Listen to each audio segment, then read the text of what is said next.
Saya itu di Jogja itu lama sekali dan tetap sebagai rujukan.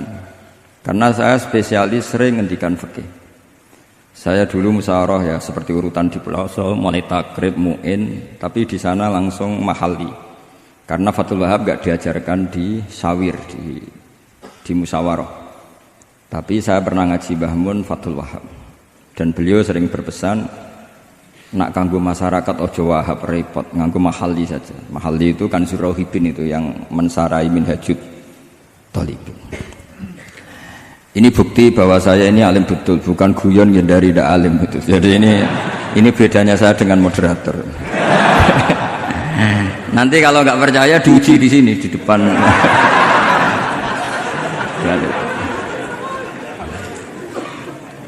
Saya ngaku alim itu bukan karena sombong, tapi keharusan.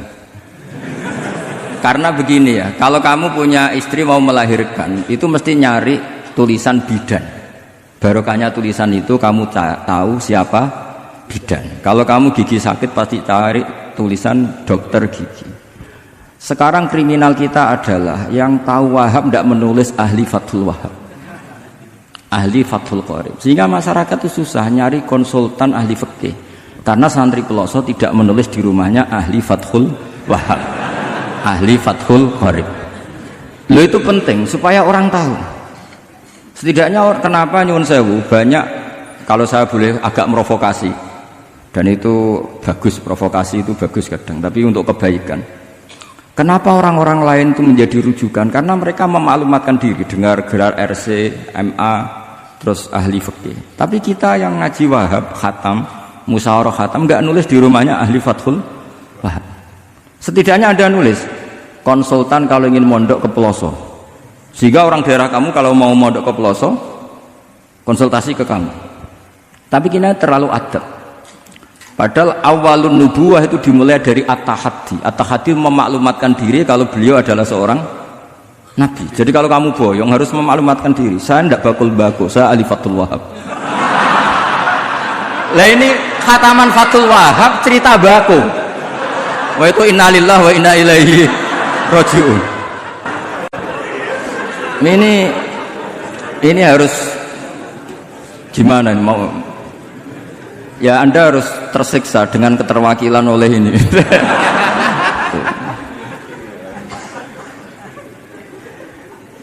Saya ini baca kitab banyak sekali, termasuk kitab Ithaf. Ketika beliau mensarai Ihya, itu cerita kitab yang saya baca fil fikhi itu dihitung mulai mazhab Syafi'i sampai Hanafi semuanya. Saya baca kitab tasawuf ini. Jadi memaklumatkan diri. Awal dari nubuwah itu memaklumatkan diri.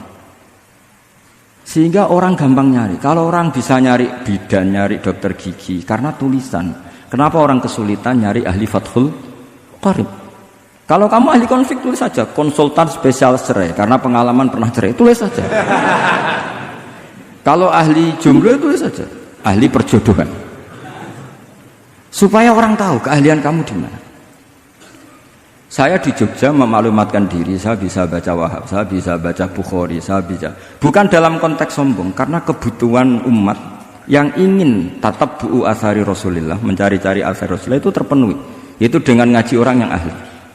Tunjukkan kalau baca kamu benar dan sebagai solusi umat. Umat ini punya problem banyak dan kamu mengajar dengan manhaj yang jadi solusi, yang jadi solutif, yang bisa jadi jalan keluar.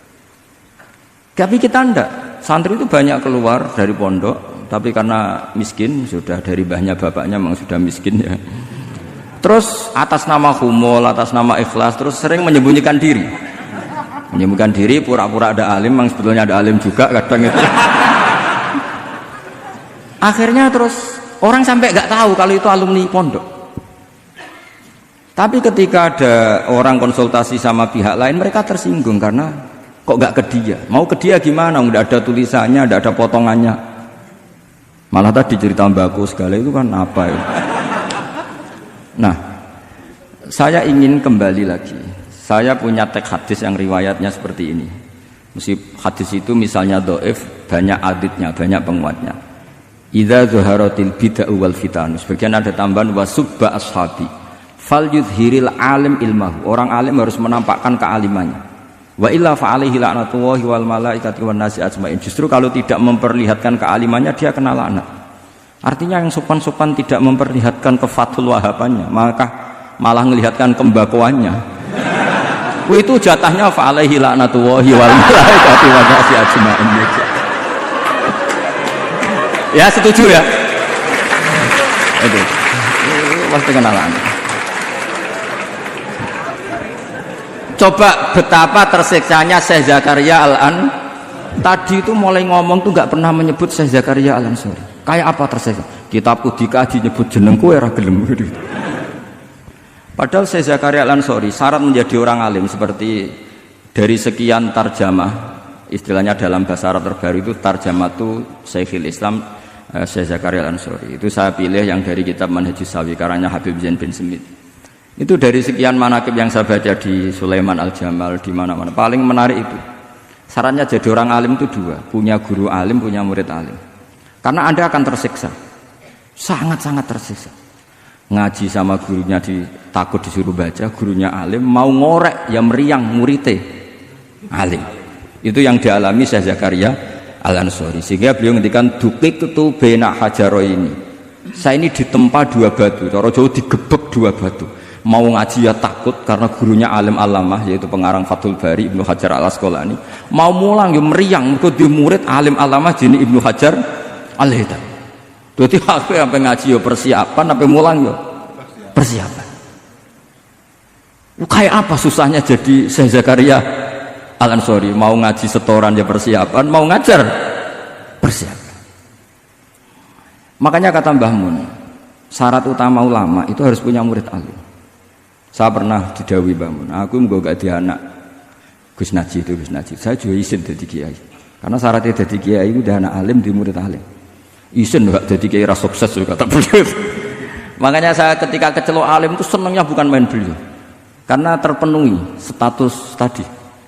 Nah ini kalau khataman Fathul Wahab terus bakas baku ini.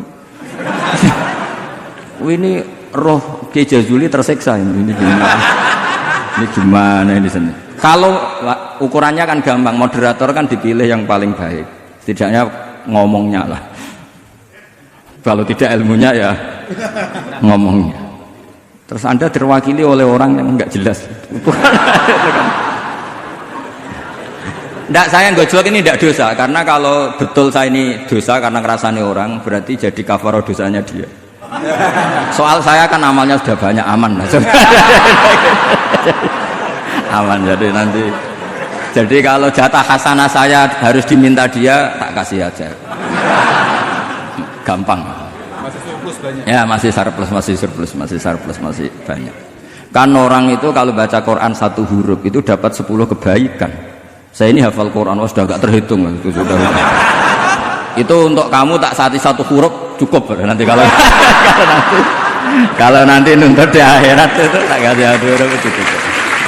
Jadi ya nggak apa-apa, nanti silahkan nuntut nanti di apa akhirat.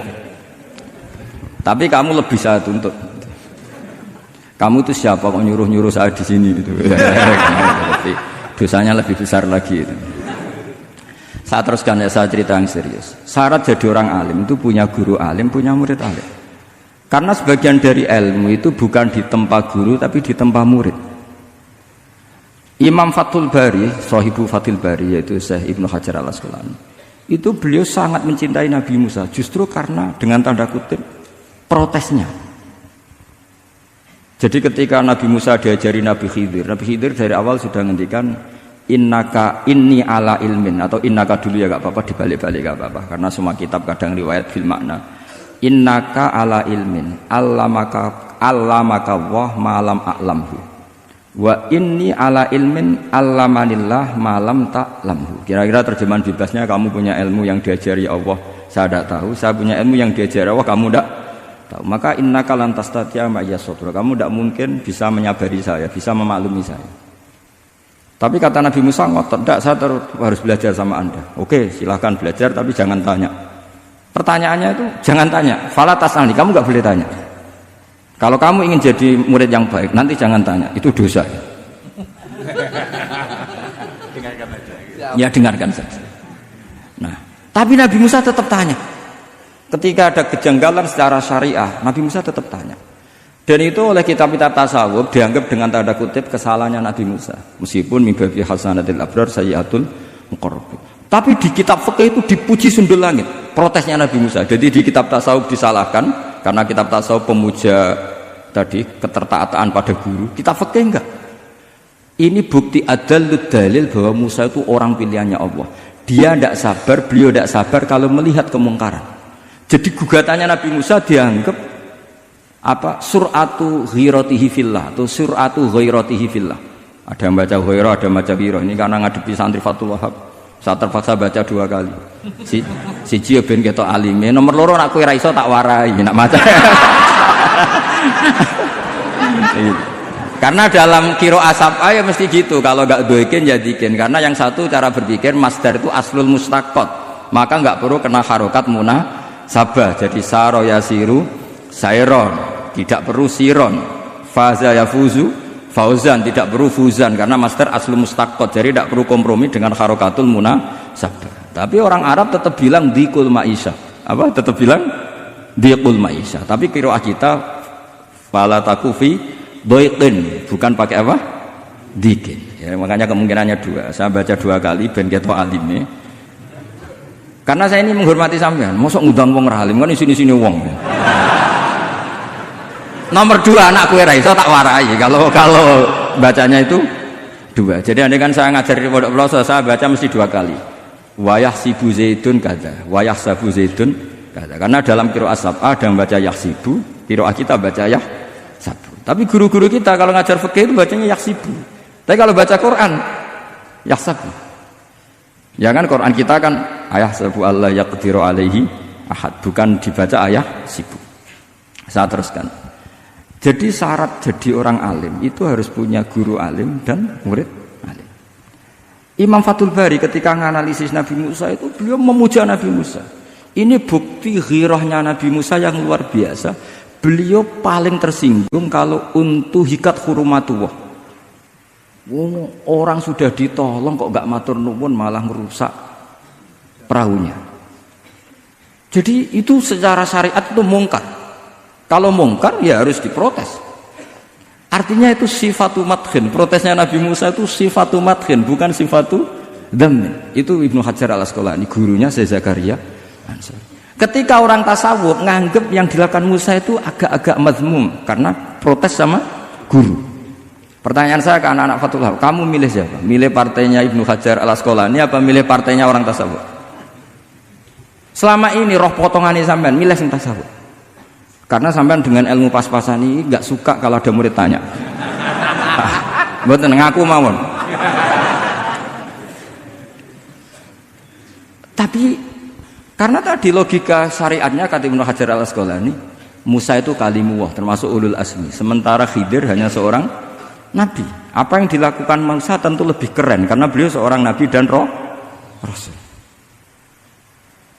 Jadi jangan kira terus di situ merupakan mangkobah, satu derajat yang luar biasa bagi Nabi Khidir mengalahkan Musa itu enggak. Tapi ini juga mangkobah bagi Musa, betapa enggak sabarnya beliau ketika untuhikat hurumatullah. Dan itu Ibnu Hajar al-Asqalani dalam bingkai itu. Jadi beliau itu sangat ringan sekali. Artinya gini, kita bahas Zakaria al-Ansori enggak bisa tanpa bakas gurunya, yaitu Ibnu Hajar al-Asqalani. Nanti saya bakas muridnya. Lah mulai bakas muridnya itu kamu harus siap-siap. Karena kiai-kiai di pelosok itu alim alama. Masalahnya nanti pasti di muridnya.